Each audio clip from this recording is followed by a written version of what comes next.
Thank you, Chris. Enjoy. So yeah. So thanks for coming today. And yeah, today I'm here going to share something about the cybersecurity 1.0 for how cybersecurity can do for startup.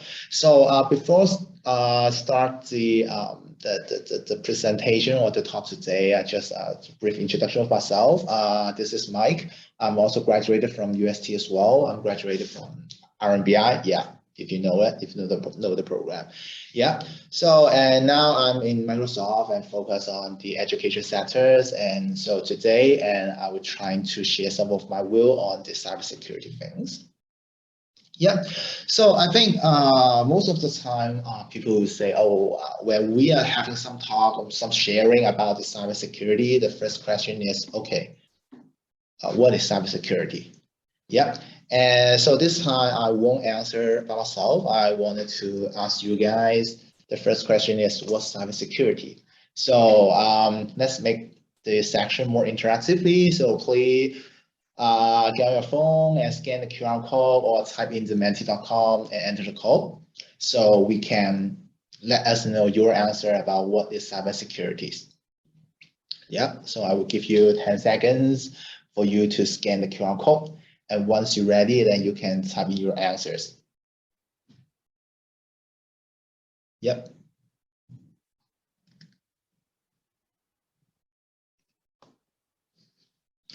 Okay, I'm waiting for the answers. Yeah, please. Oh, cool.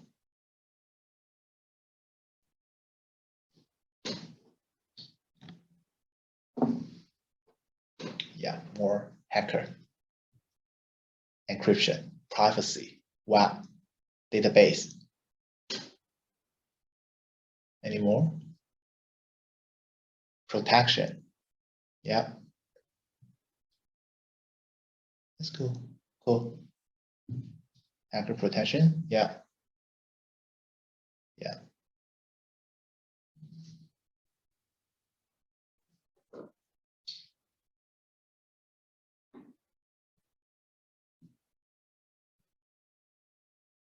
That looks cool.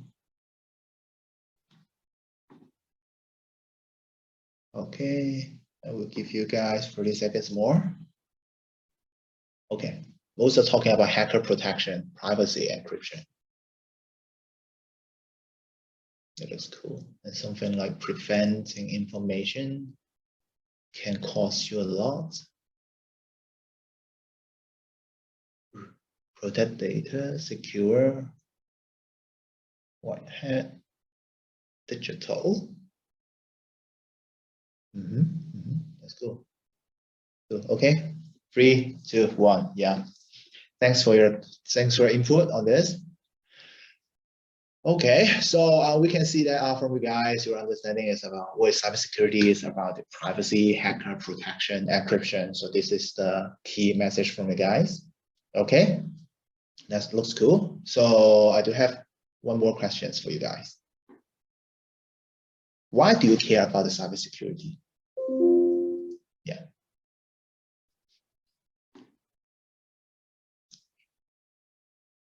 Yeah, you can keep typing your answer through the link we just used. Okay, protect data, big data, information, money. Okay, I think that's really important. Yeah.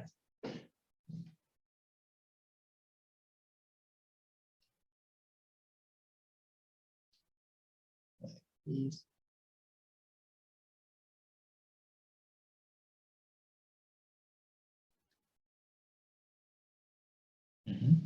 Privacy and money. That looks cool.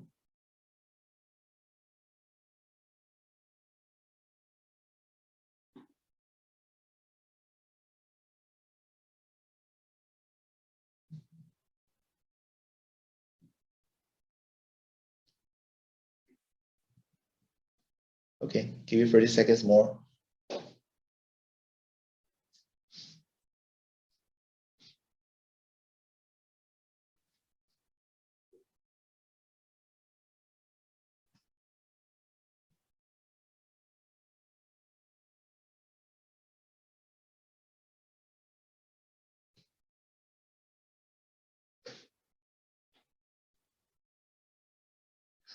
Okay, yeah, 5 seconds to go. So cool.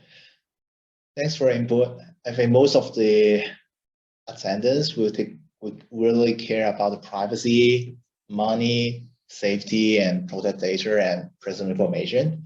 Yeah, that's cool. That's cool. That's the answer from you guys. What is cybersecurity and why you care about the cybersecurity part? So I think actually, for me, I think for myself, cybersecurity is not a single topic. Cybersecurity is about a several topic that combine together then to make the cybersecurity this the big subject. So when we talking about cybersecurity, the first thing comes to our mind will be the password. And what is password?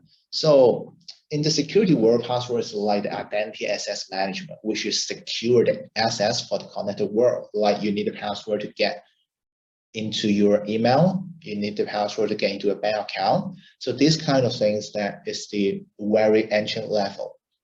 So with the password, that we will move to the next one question is like, oh, the threat protections.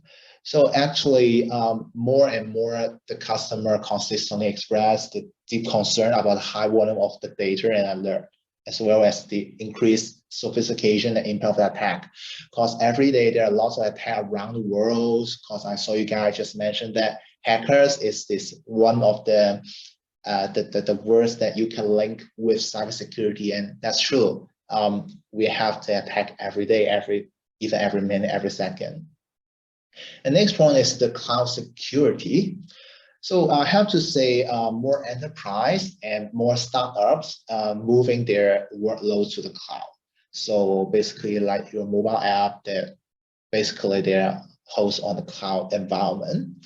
So it has been never more important to protect your multi-cloud resources. So when you put your mobile app or your application on the cloud, then you have to take care of it. You cannot just leave it on the cloud and you don't care about it. That's impossible, and that's not really secure. That's not good for enterprise and startups as well. And the fourth is the information protection and governance. So I will say like a lot of the organization always report that their employee will share some sensitive data without any encryption.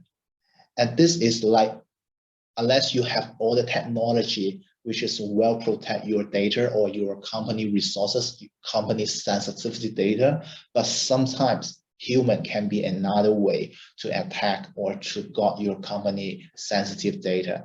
So people always see another things we have to consider about it. We have to take care of it. Next is about the risk management. So just like I said, besides the external threats, risk can also come from inside of the organizations.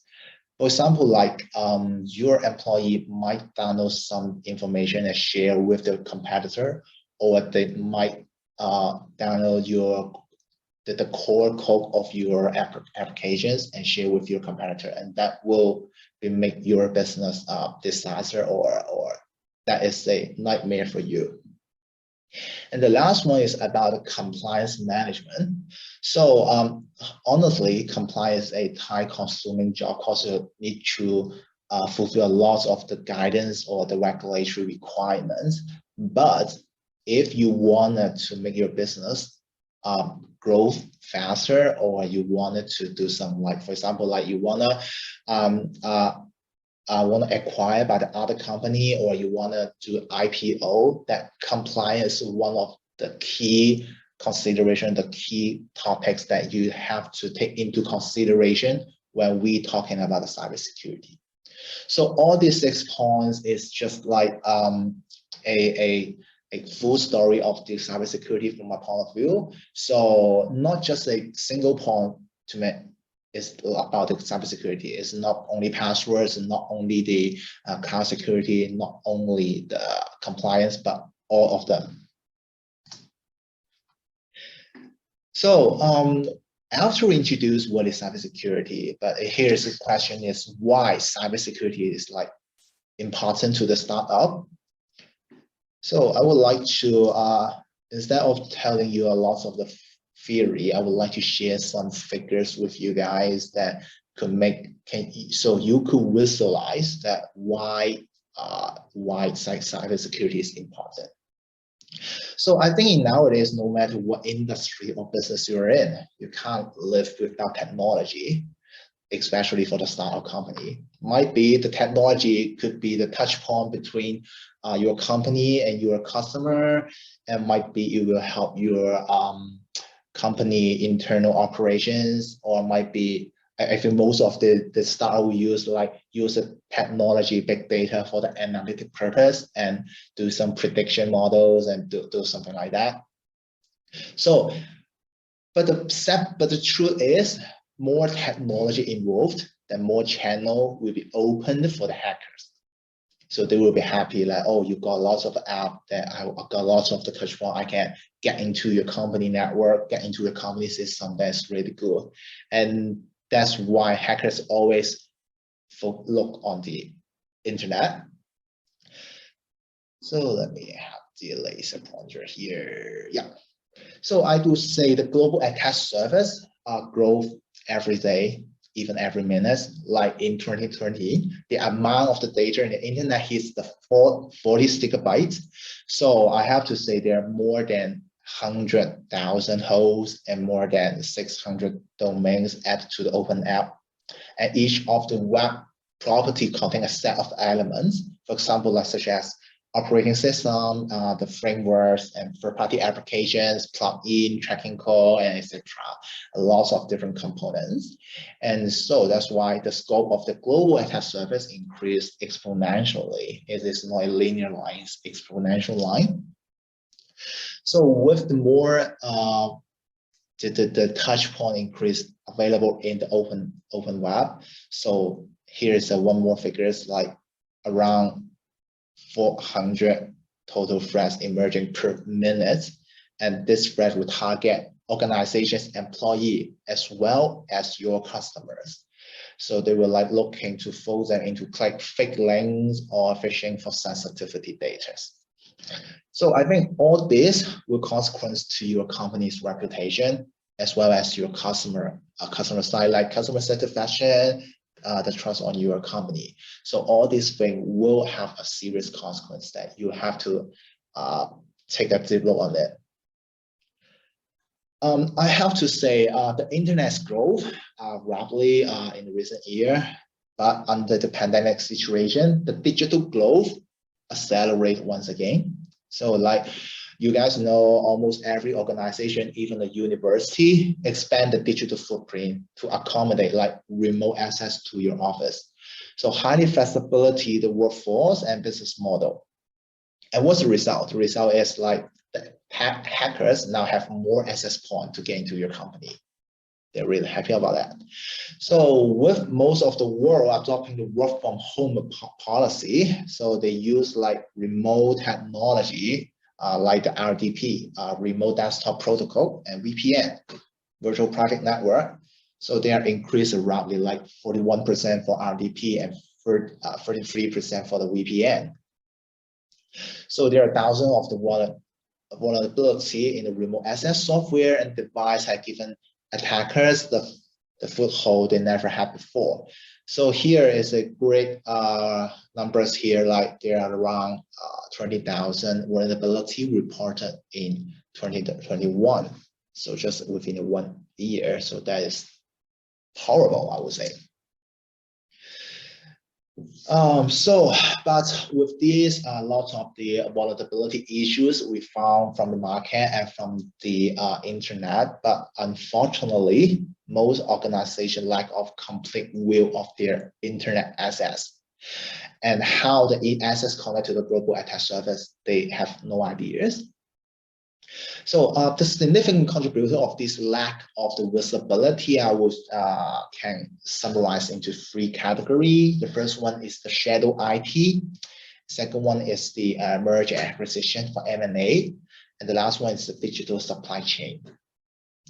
So the first, what is the shadow IT? It's just like sometimes the IT cannot cater all the business requirements. So some of the time the business users, they might reach out to some solutions or some product application in the market by themselves.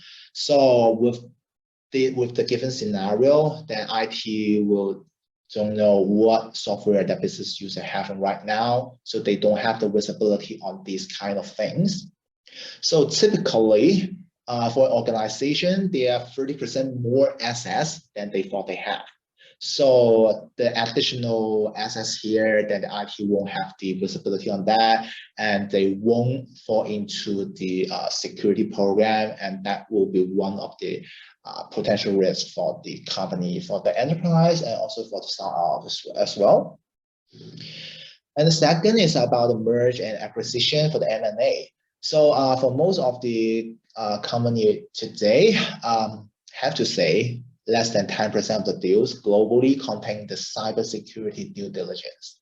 So I think cybersecurity due diligence become more and more important nowadays. And if you're a startup, your company wanted to acquire by the other company in the future, then please make sure that your cybersecurity can fulfill the requirements and fulfill some compliance that will make, if there's a cybersecurity due diligence conducted on your company, that you can pass it. And the last one is about the supply chain. I will say the enterprise is increasingly dependent upon the digital aliens that form the modern supply chain. So while this dependency is essential to operating in nowadays, they also create a clustered, layered, and also like highly complicated web of third-party relationship.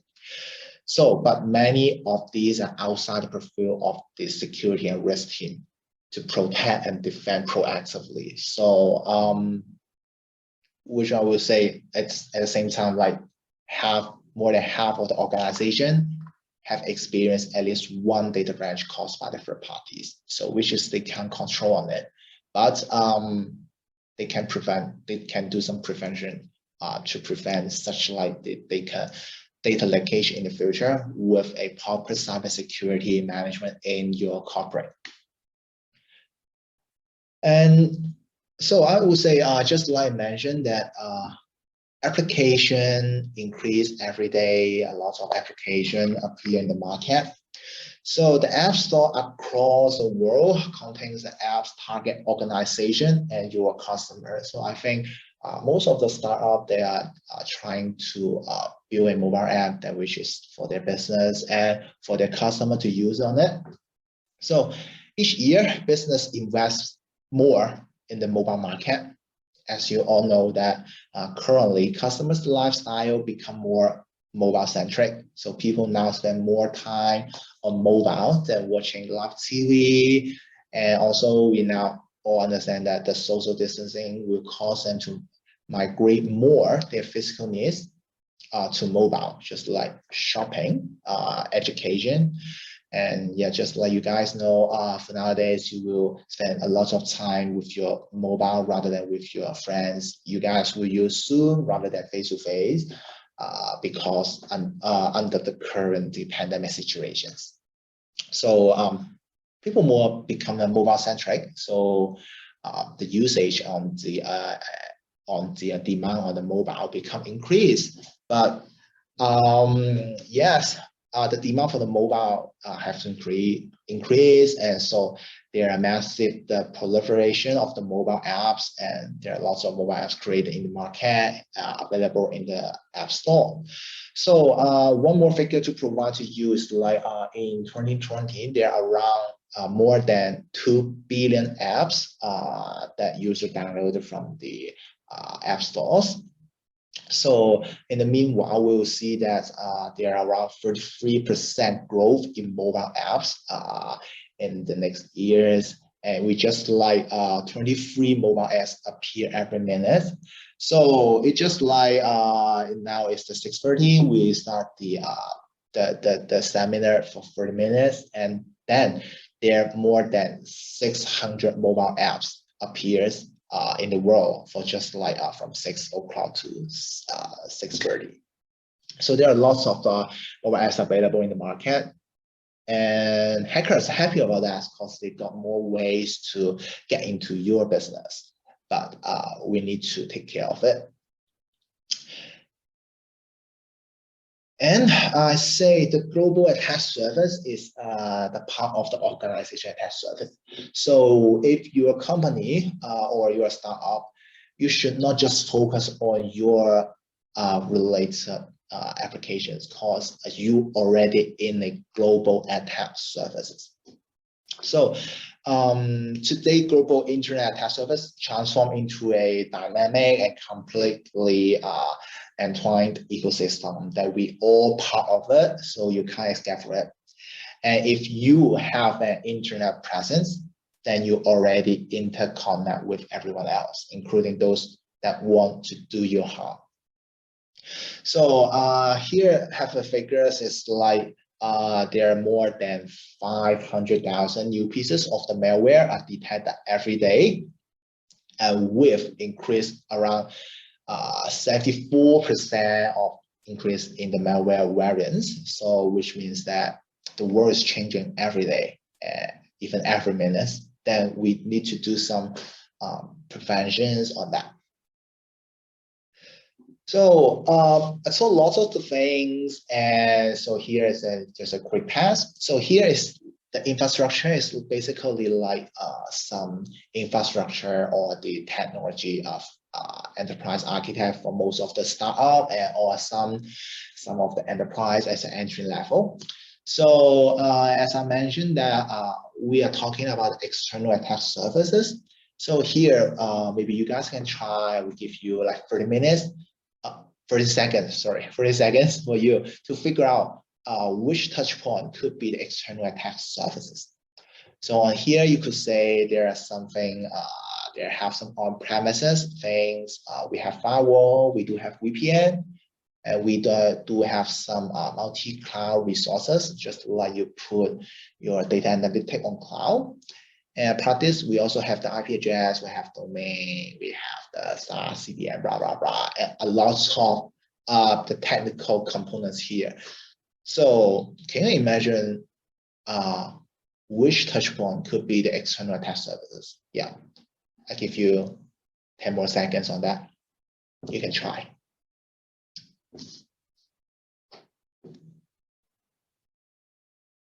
Yeah, try to find out which one is the attack surfaces. Cool, time's up. So here's the answer.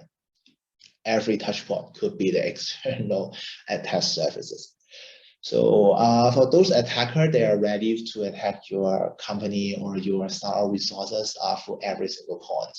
So they can get into your company in lots of ways, multiple ways, or in some way that you can't imagine before.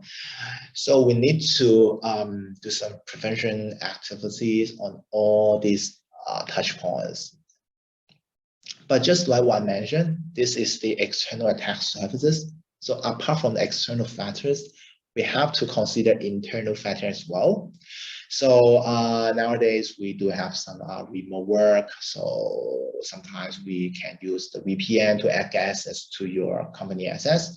And maybe we have some of the employees like the server admin or the system admin create access to the multi-cloud systems, and they will get access to the data inside.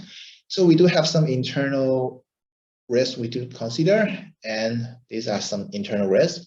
So which means that sometimes maybe your employee will left their PC on Starbucks or on Pacific Coffee without log on their PC, and the others could access to your company information, as well as like the cloud. Maybe you have a lot of the sensitive data on cloud, but maybe your employee could download it from cloud without any encryption, and they will have some data leakage, and that will also cause your company have got some loss on it.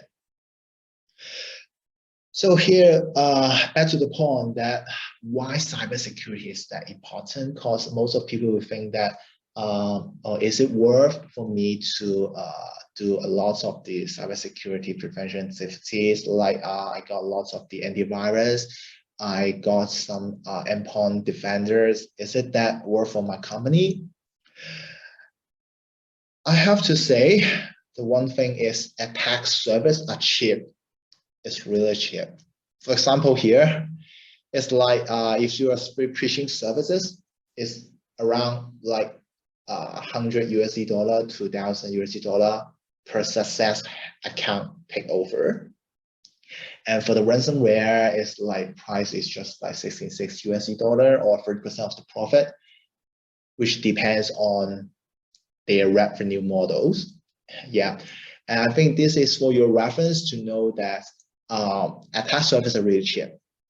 And for most of the time, just for in some cases, cyber criminal went from initial entry to the ransom in the entire network is less than 45 minutes. Also, what's that mean?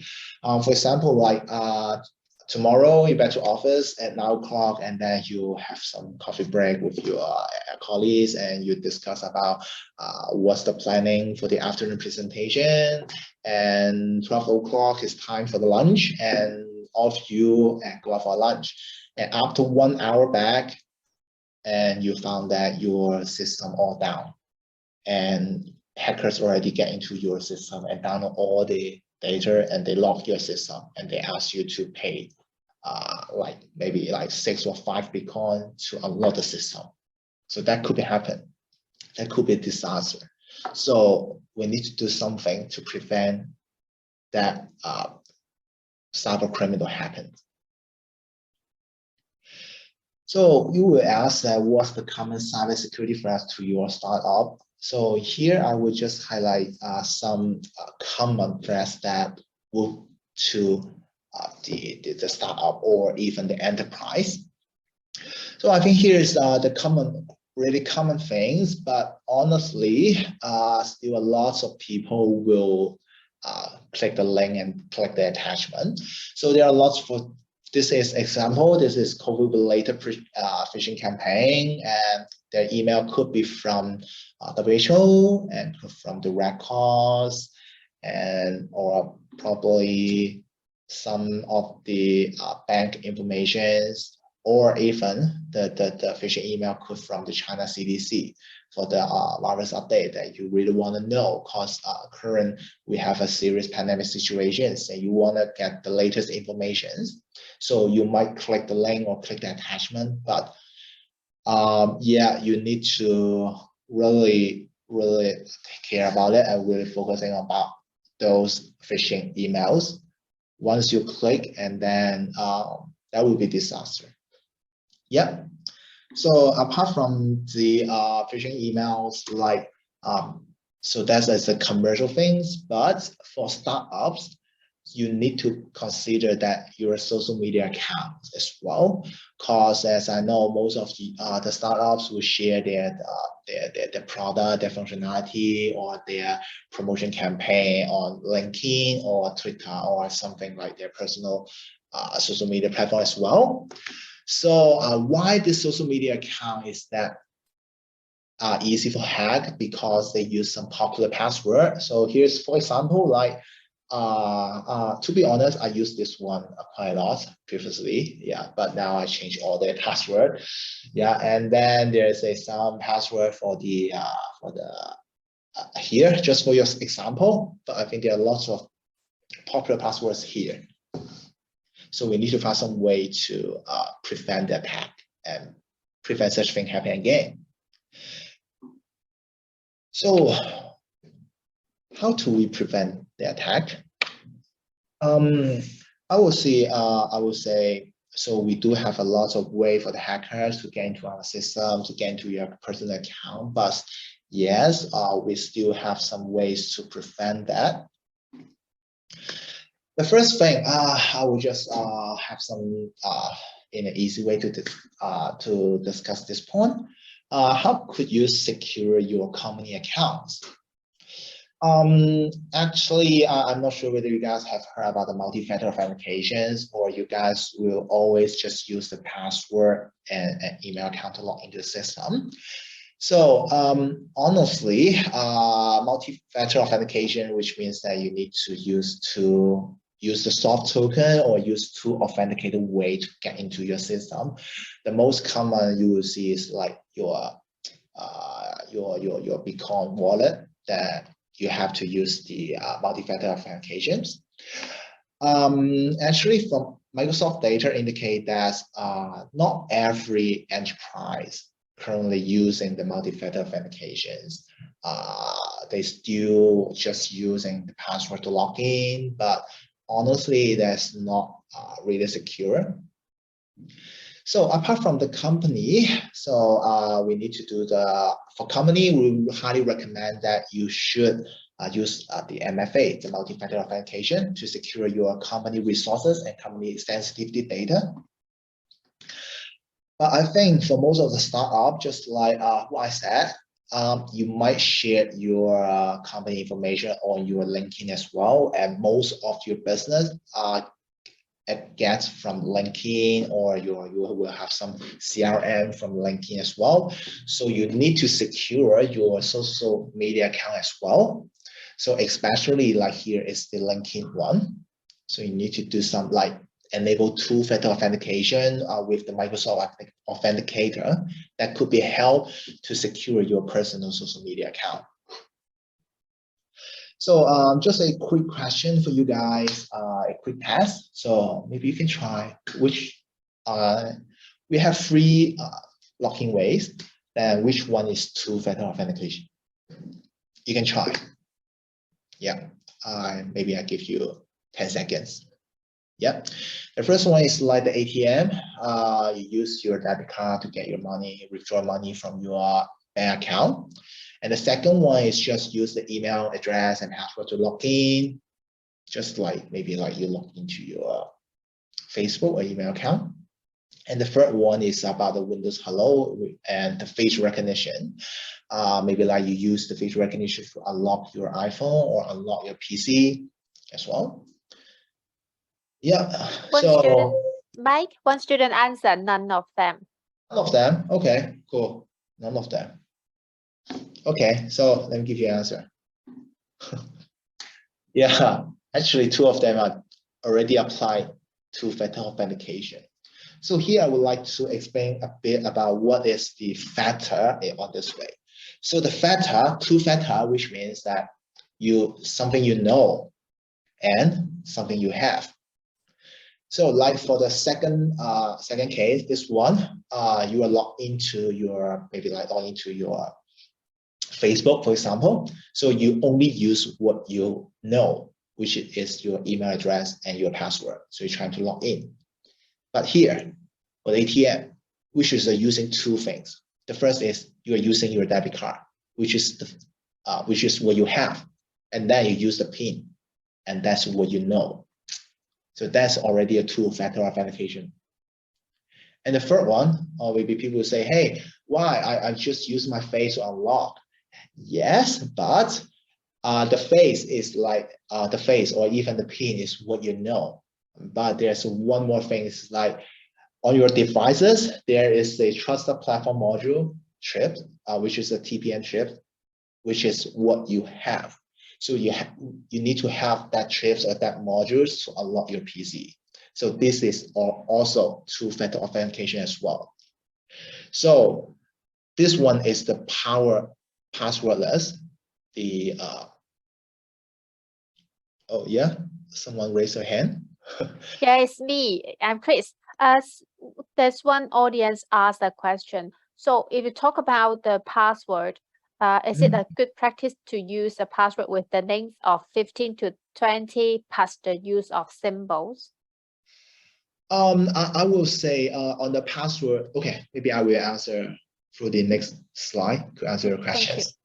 Yeah, so I will say really highly recommend we can go for the passwordless, which means we are left using the soft token or using our facial recognition as well. But why? Because when we just use our password, which is expensive and insecure. Why insecure? Why expensive? Because on the enterprise level, 20% of the help desk call are related to password reset.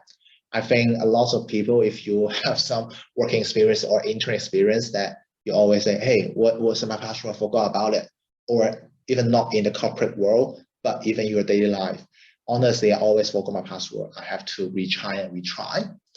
And here you will say, oh, hey, why I don't use this the one password, the unique password to access all the platform with like 20 numbers where and some special character, some characters. I will say I prefer not. Yeah, that's easy for your memory, but it is not a secure way to protect your account with the single password to access to multiple platforms.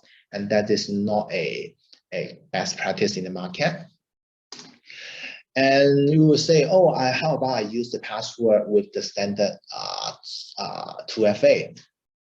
Same. The question is that you're using 2FA, that's good, but you still have to remember the password. Maybe somebody will use an Excel file to record all the password, but imagine that someday you lost the Excel file, or you accidentally send Excel file to your friends or to your boss, and then they can get access to your Facebook account as well.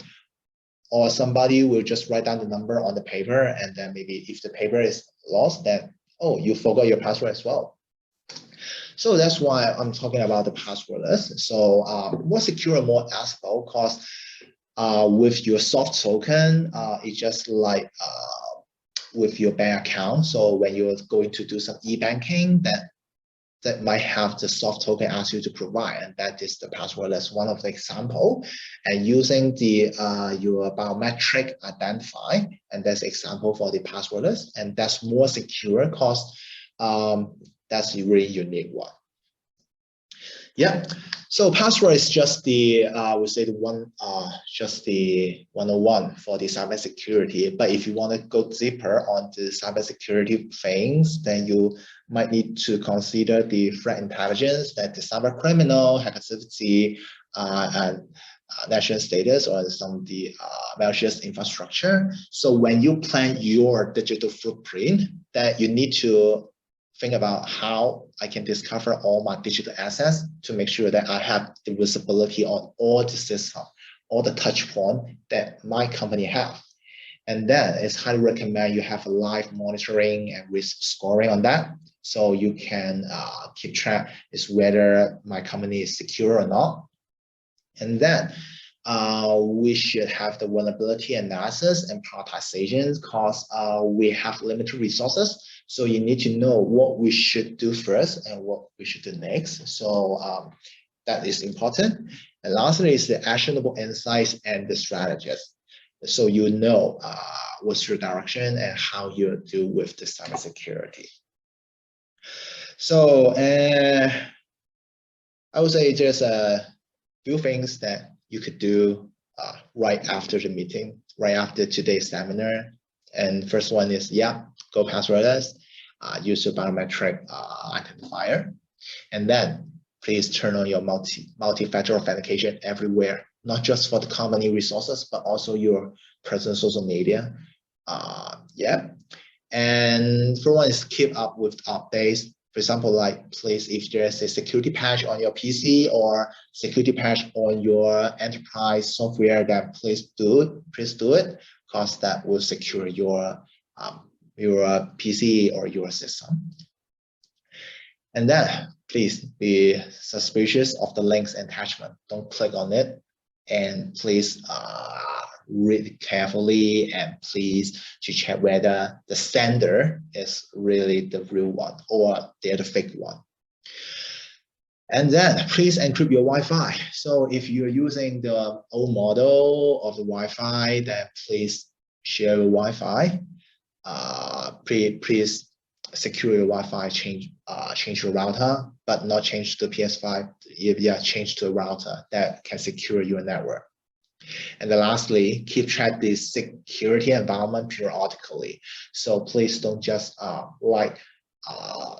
do the one-time cybersecurity work and then you won't follow it afterwards. That is not a good practice, and that's also harmful to your organization. Yeah. try to do it periodically. That would be helpful. Yeah, so I saw there's some questions, and then I think the presentation material could be finished here. So thank you, Mike. Yes.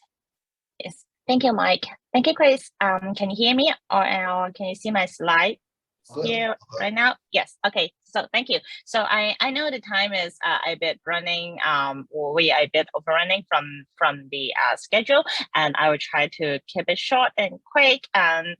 So my part would be really short, and it is about how just now Mike talked quite a lot of to give us a very holistic overview of the cybersecurity, or how do we see the importance of cybersecurity from the Microsoft perspective. So my part would be in echoing his part, and to answer a couple of your questions just now. Say, for example, if I am totally new to the industry, how could I get more like knowledge or to equip myself on the cybersecurity arena with the Microsoft Learning resources?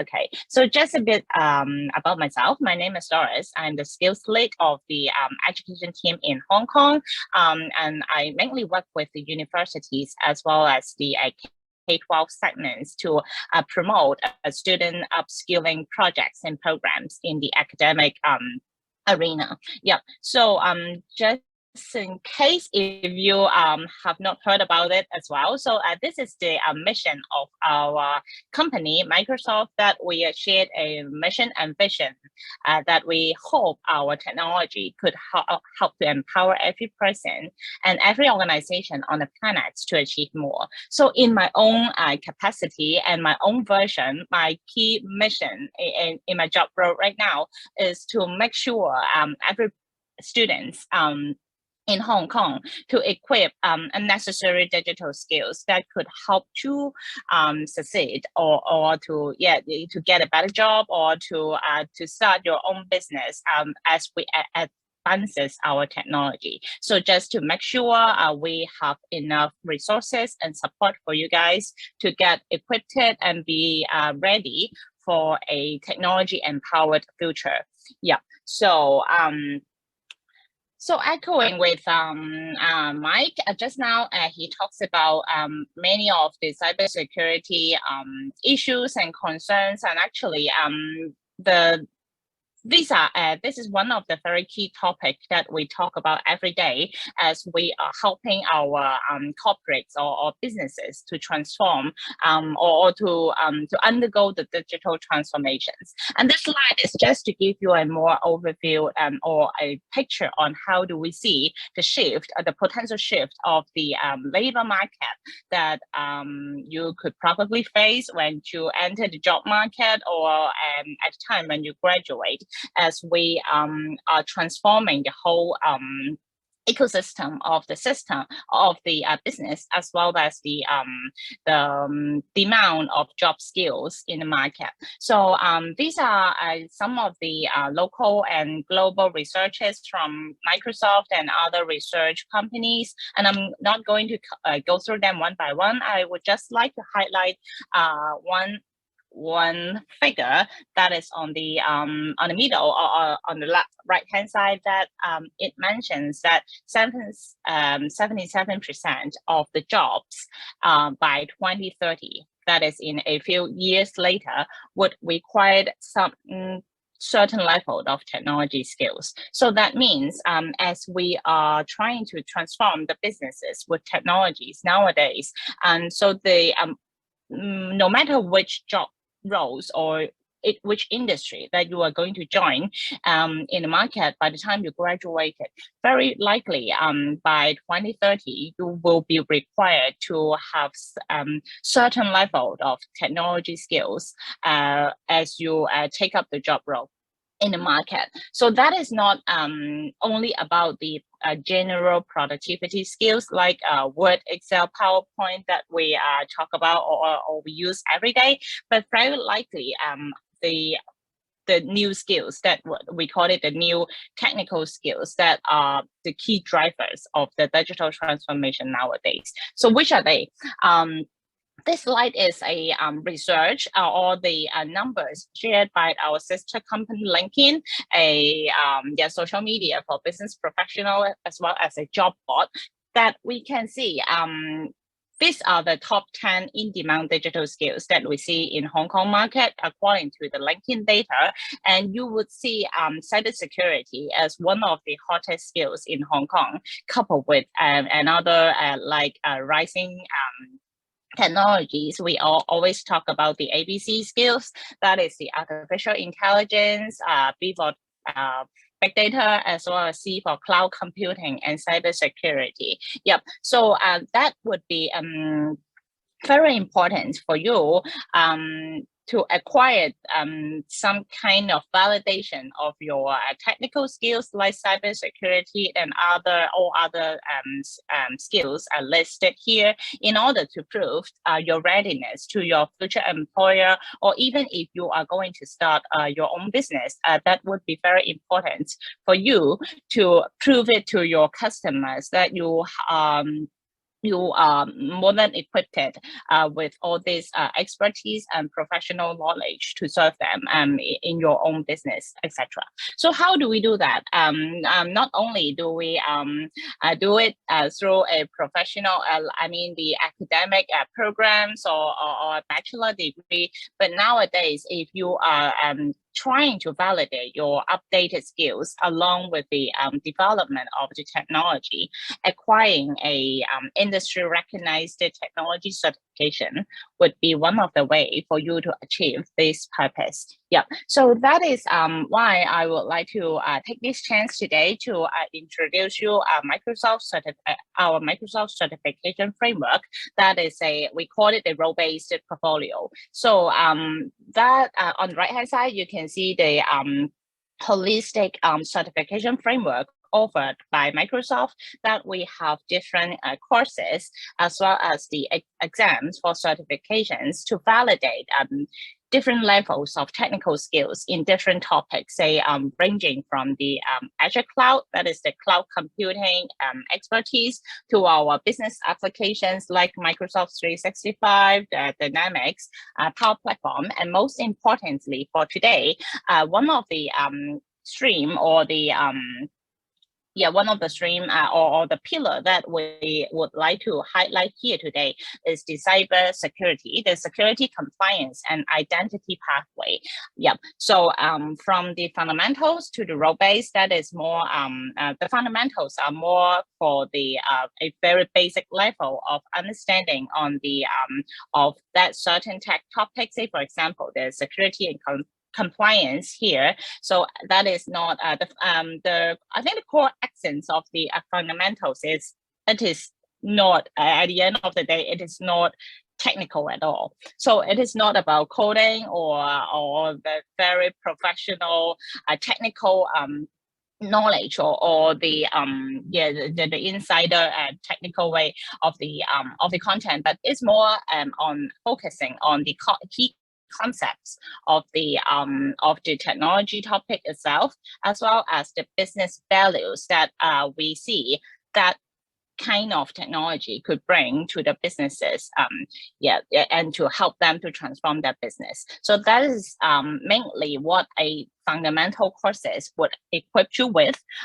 in like a 6 to 8 hours of courses. And then, of course, if you are going to equip yourself or prepare yourself as a cybersecurity professional or the management on the cybersecurity arena, so that is, we also have a pathway for you to further your studies from a fundamentals level to a role-based level to further sharpen your skills in the cybersecurity expertise. Okay, so the course that I would like to introduce you today, so just now as mentioned, is a fundamental level of the courses. So I think the sharing from Mike today is a very holistic overview for you to understand more about the cybersecurity. But if you from today would like to know more about the key concept of the cybersecurity or the compliance issue behind, or concerns of compliance and as well as identity for corporates and startup, etc. So I would strongly recommend you to start from the we call it the SC900, that is the Microsoft Security, Compliance and Identity Fundamental courses today. Yep. So as mentioned, that there's no technical, no coding or no technical background is required, either if you are a business student or a marketing or from any other discipline, a sign of technical discipline. You are very welcome to join these courses and to know more about the key concept of the cybersecurity.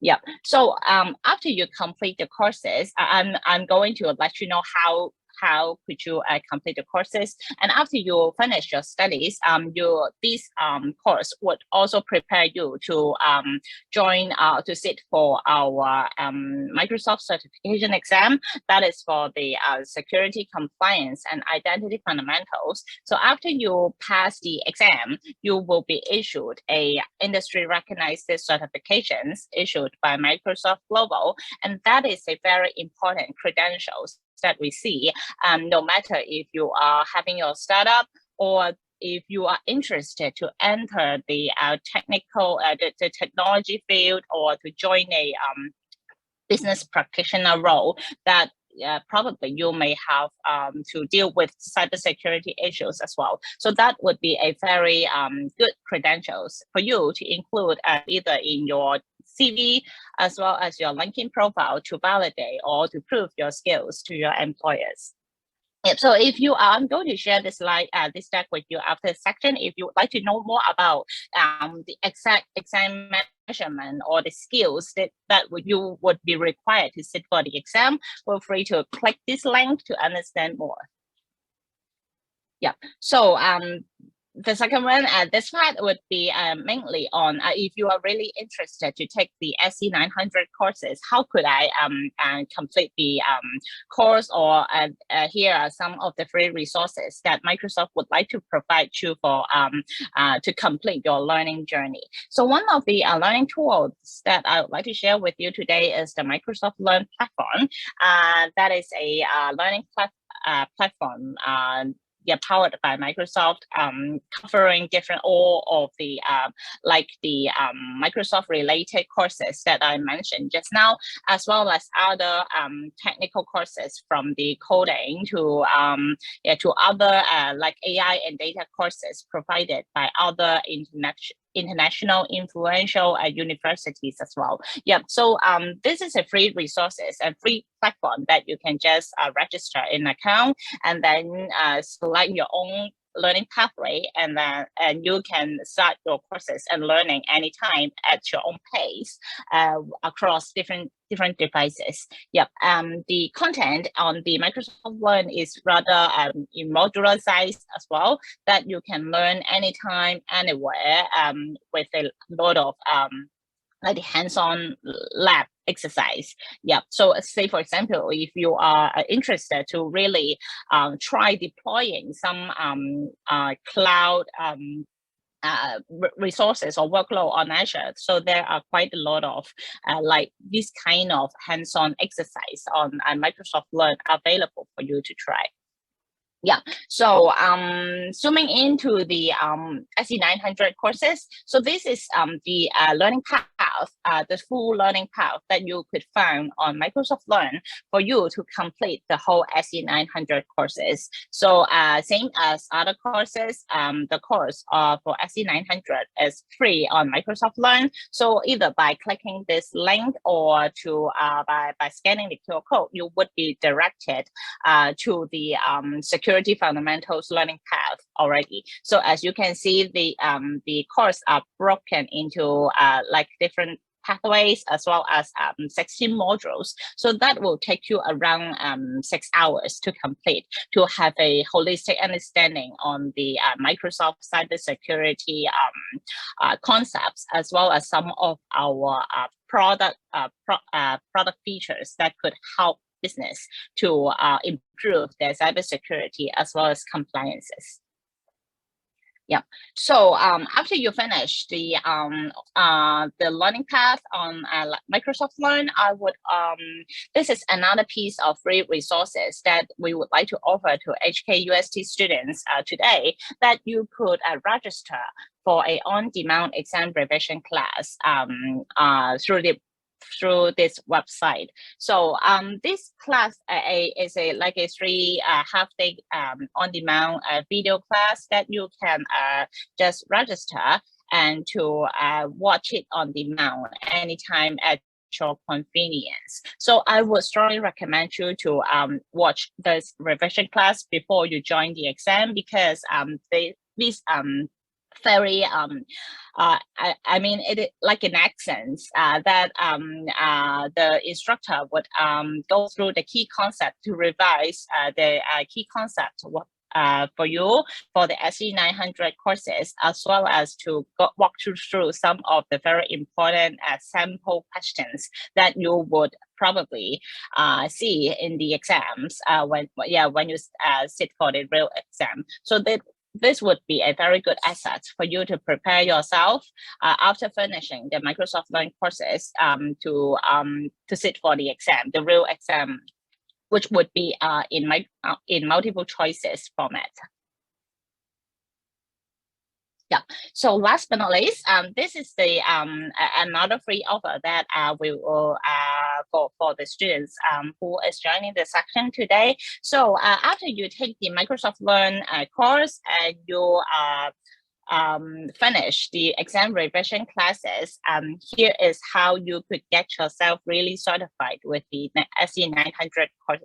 The certifications. Yep. So for the universities, like for your university students like you will be offered a free exam voucher by logging in or finish registering on Microsoft Cloud Ready Skills program. Yep. So this is a simplified to-do list that you have to complete in order to get your free exam voucher. That includes you have to log into the Cloud Ready website to validate your student profile. So technically, you have to tell the website that you are a full-time student in Hong Kong, and then you will be directed to create your certification dashboard with Microsoft. After that, you will be entitled to redeem a free practice test as well as a exam voucher for you to take the real exam. That means you can enjoy a free practice test to practice your skills and make sure you know you are familiar with the questions or format and some sample questions before you take the real exam. And then after that, you could get the real exam voucher for you to book the exam online and to sit for the SE 900 exam for free. So just for your information, for public learners who would like to sit for an exam, the retail price, the public price would be around $99 for individuals to take an exam. So for students who are joining the program today, the exam fee will be exempted, and you will enjoy a free exam voucher for the SE 900. So you can click into this link. We have prepared a full step-by-step guide for you to complete the registration process and to redeem your practice test as well as the exam voucher after this section. So you can check out the slides later. Yep. And finally, this is another piece of learning resources guidebook for you to take references on. In case if you are interested to take more than one course and exams aside of the SE 900, the security courses, say for example, if you are interested to take the fundamentals courses on Microsoft Azure Cloud Computing as well as artificial intelligence, etc. So you are very welcome to start your learning journey on Microsoft Learn as well as to claim the same just like what you did for the SE900, to claim the free practice test as well as the free exam vouchers for each of the fundamentals courses on Microsoft Learn. So this is a OneNote, a digital online notebook for you to refer to if for you to locate the specific learning paths and courses, as well as many more step-by-step for you to complete all the registration process in case if you are looking for other courses and certification exams from Microsoft, the offer format. So yep, you can check out the notebook later, and in prepare to start a startup, that it may be a good opportunity for you. All right, so I pass the time for to you, Mandy. Thank you. Thank you, Chris, for the introduction, and also thanks Mike and Doris for sharing the great information. So I'm Mandy, the Partner Marketing Advisor at the Global Partners team to empower the startups ecosystem. So please bear with me with the final 10 slides. So moving on, we'll introduce the Microsoft Founders Hub programs that empower startups founders at every stage to solve their challenges along the way. So it's completely free, and the registration will only take about a minute. So first, the key benefit will be build your solution and also your product on your own term and at your own pace. You could unlock up to USD $150,000 Azure credits when you scale your business. Besides that, you could also build quickly and run more efficiently with free access to Microsoft tools and platforms, including GitHub, Microsoft 365, Power Platform. As a whole, you could unlock up to USD 300,000 in benefits. We would also like to highlight that Microsoft does not only offer the individual tools for startups to kickstart and run the business. We offer an integrated and comprehensive platform as a whole. With Microsoft's powerful tool, you are on your pathway to success. The second benefit for Founders Hub program would be to navigate with personalized guidance. We have technical advisors, startups community, connection with mentor, regular events and workshops to speed up your development and grow with access to the expert guidance. We recently hosted a Startups Founders Networking event in July to invite partners to share the success, challenges, and tips for startups founders. Follow-up, we have a networking sections with aspiring entrepreneurs. Our colleagues are technical and business specialists. The final benefit for Founders Hub program will be the opportunity to access the customers. For our mature partners, we will offer opportunities to sell your solution on the Microsoft platform. Microsoft is proud to be a secure and compliant platform that is used by 95% of Fortune 500 companies. For our mature partners, we'll provide go-to-market campaigns to boost their exposure in the markets. We recently launched a Startups Founders interview series with Business Digest. Go to check out the first 2 episodes on LinkedIn, YouTube, and Facebook to see what are the tips offered by those mature partners. We'll also have 2 more episodes that will release on a weekly basis, so stay tuned as well.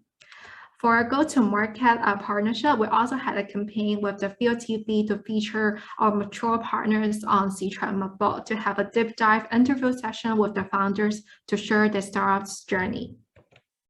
Riding on our Founders Hub program, we also have the Entrepreneurship for Positive Impacts program that supports social entrepreneurs to solve the world's most pressing challenges to align with the UN sustainability goals. I hope your journey with Microsoft will start here by joining our Founders Hub program to enjoy the free Azure credit and our extensive network. When your startups grow, you will have technical enablement, go-to-market partnership to accelerate your growth. When you become a mature and certified Microsoft partners, that would be a great milestone. And you could also grow your business opportunities on our marketplace and have the expansion around the world. So finally, I hope you all will take the first step to register our Founders Hub program, as we welcome all startups in different stages to join, and it is entirely free. If you are interested in joining the program, feel free to scan this QR code to join the program to fill out some basic information. And we hope that we could take your idea to the next stage with Microsoft. And we also look forward to meeting you all at upcoming events. And thank you all for being very patient, and hope you all have a great evening. So I will pass